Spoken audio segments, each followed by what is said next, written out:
Now we are going to see the 14th question from the Catechism of the Catholic Church for Indians. The 14th question is, how is the Almighty the primary cause of everything? And the answer for this question is, since He creates and sustains the heavens, the earth, and everything within them, He is the primary cause of everything. And the explanation is, by selecting those who love Him and granting them a place as members of His family, God seeks to establish a relationship with mankind. However, for this plan to be fulfilled, there were several challenges that God faced. He needed to plan in a way that did not reveal His plan to humanity, but instead allowed humans to express their true nature and desires. God wanted to know mankind's true will, whether they would love Him out of genuine affection and bond, rather than out of fear, respect, or reverence, simply because they knew Him as God. Therefore, He concealed His plan from humanity.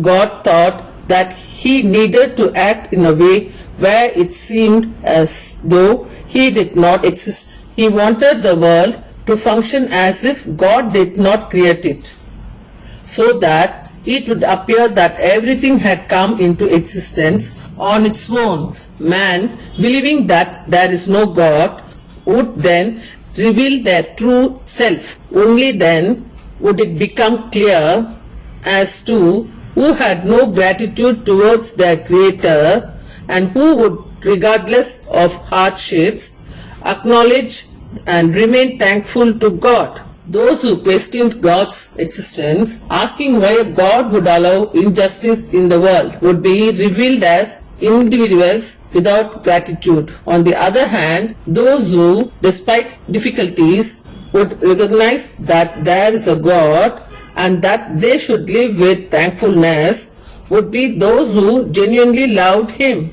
God wanted to avoid filling His family with opportunists, people who would claim, if I had known God existed, I would have loved Him. Including such people in His family would disturb its peace.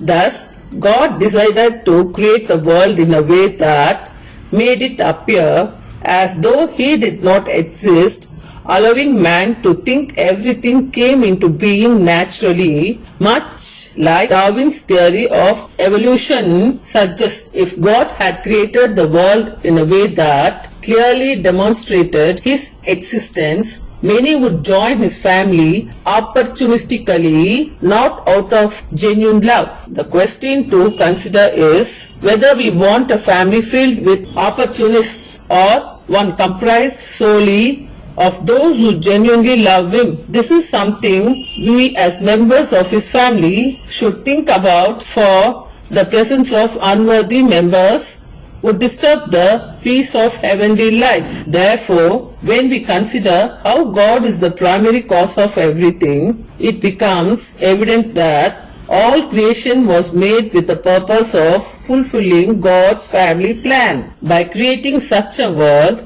and allowing people to experience life as a reflection of heavenly life, God teaches what a family is, what it means to be a family leader, and how family members should live. Only after this experience can God select those who have passed the test to join His family. For this plan to be accomplished, God had to be the creator of everything we see, as the world was created with a purpose, not randomly through evolution without aim. Thus, the family plan of God is the reason He is the primary cause of everything. God created everything to fulfill this plan, which is why He is the primary cause of all things. Therefore, since He created and sustains the heavens, the earth, and everything within them, He is the primary cause of everything.